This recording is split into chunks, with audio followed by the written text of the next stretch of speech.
get started. This is the speaking test of the International English Language Testing System taking place on Saturday the 11th of March at Beacon Centre, centre number BN367. The candidate is Sabrine Valancheri and the candidate number is 0003400. The examiner is Carol Kennedy and the examiner number is 433816. Good afternoon.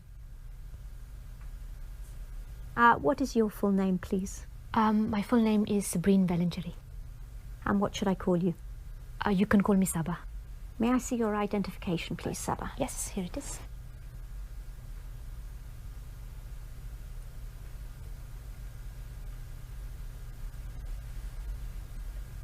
Okay. Thank you.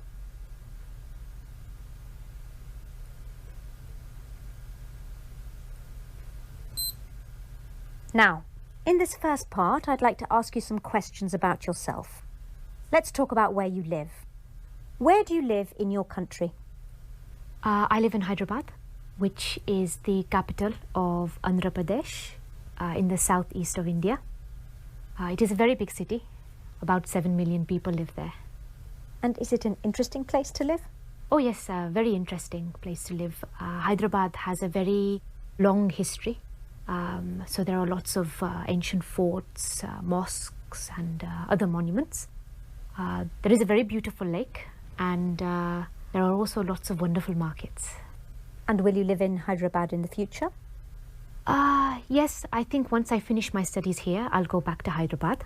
My husband is from Hyderabad too, so I think we'll stay there.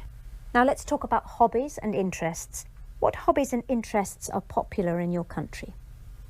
People have many different pastimes in my country. I think the most popular these days are things like gardening and do-it-yourself, which is when people, well, usually men, make things for their home. I think women tend not to have too many hobbies. You can't really call shopping a hobby. I think in the past, women used to fill up the leisure time that they had with craft activities, but sewing and knitting aren't so common these days. I think reading is still very popular, especially now these days with the new e-readers. And which hobbies and interests do you enjoy? Well, like a lot of people, my work takes up a lot of my time. And at the weekend, I like to meet up with my friends or go out with my husband. So I don't really have much time for hobbies. But I do read a lot, especially history and biography. Also, I love collecting art. So I go to a lot of art fairs. I really like colourful, abstract art, which really brighten up our homes. And what hobbies and interests did you have as a child? Gosh, that was a long time ago. Let me think. I used to collect key-rings. I think I had about 20 or 25. They were silly things really, but fun for a small child. I used to like painting and drawing. My parents were very supportive and they bought me a lot of oil paints, but I'm not really very talented. I also played the clarinet. I was in a junior orchestra. I remember once we played a concert and my reed broke during the first piece, and so I couldn't make any sound. And do you think parents should encourage their children to have a hobby or interest? Oh yes, very much so. I think it is very important for children to have something other than school, television and computers. Sometimes a hobby can turn into a very successful career, but even if it doesn't, it can help the child develop as a person as they learn about new things and meet new people who share the same hobby. Now let's move on to talk about the weather. Do you prefer hot weather or cold? I think I prefer cold weather.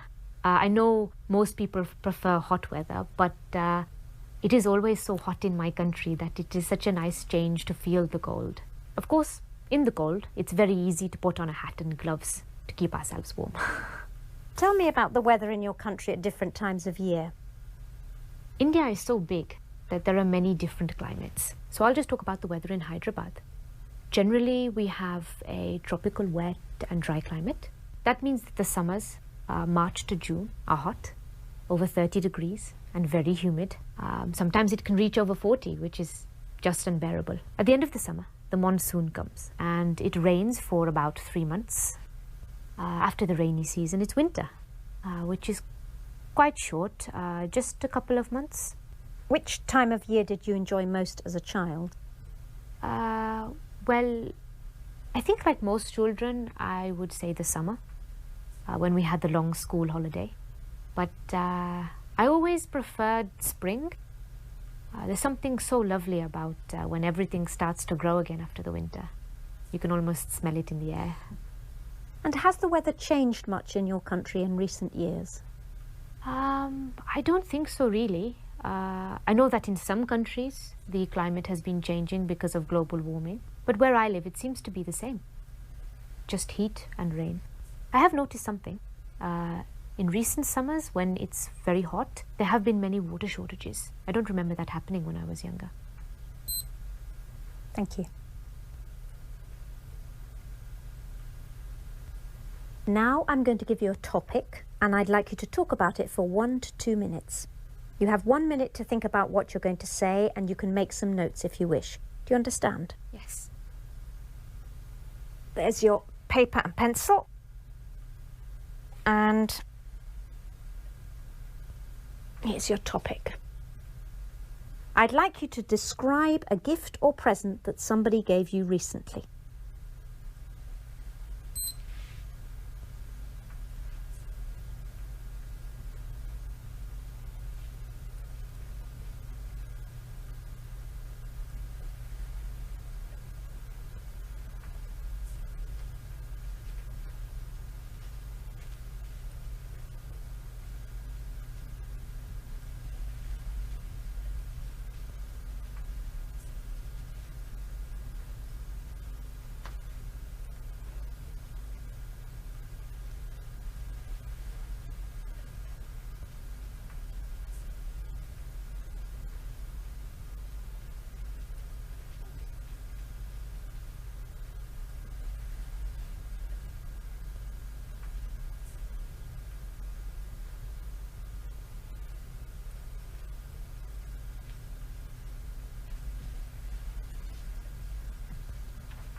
Okay.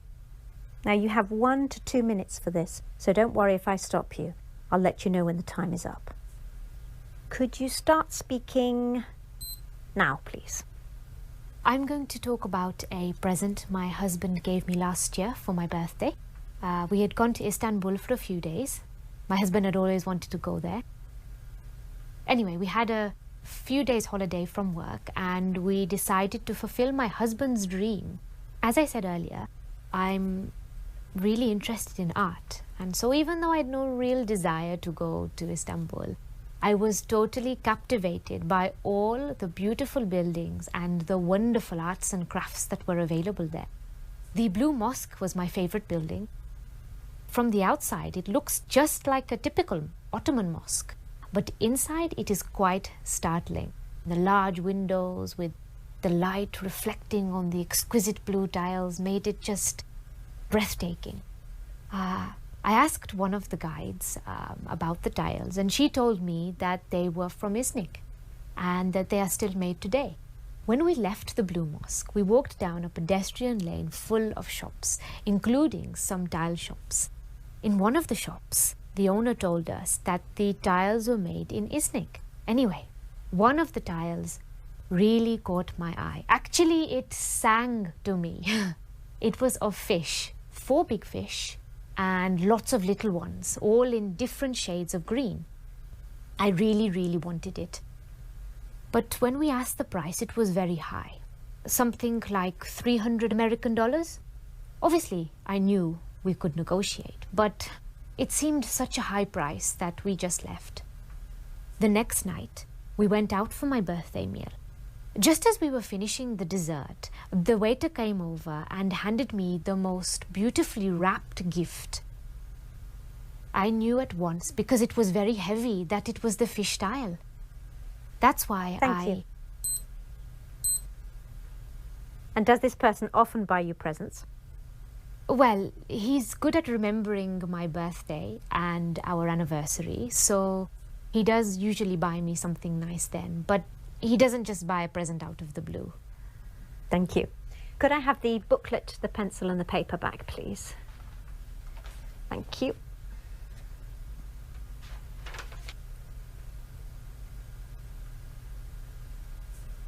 Now, you've been telling me about a present you received, and I'd like to ask you some more general questions related to this. So let's talk about attitudes to gifts. Can you tell me something about how people feel when they receive a homemade gift and when they receive a shop-bought gift? Well, I think as with everything, it depends on the person and the gift. When a grandchild makes something for their grandparents, like a bookmark or a clay pot that they've made at school, then obviously their grandparents will treasure it. For adults, I think it's a bit different. If people are going to give homemade gifts, then they need to be of really good quality. Why do you say that?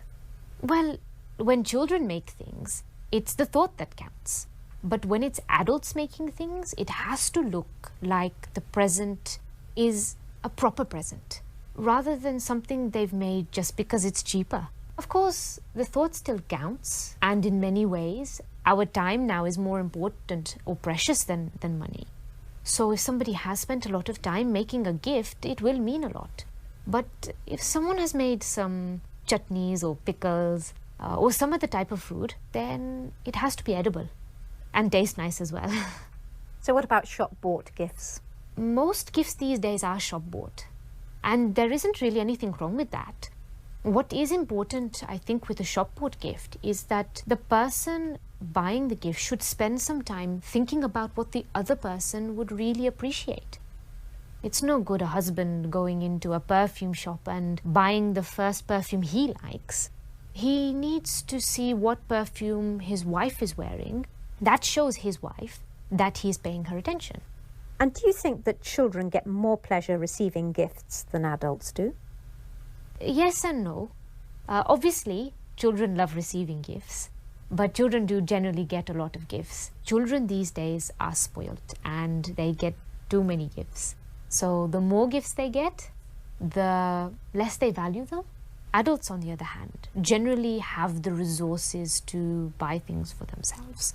So if they really want something, they can buy it. Of course, this then makes present buying for adults much more difficult. But of course, there are things that we like that we can't really afford, or we can afford them but can't justify their expense. What sort of things are you thinking of? For women, it might be perfume or a day at the spa or a new pair of party heels.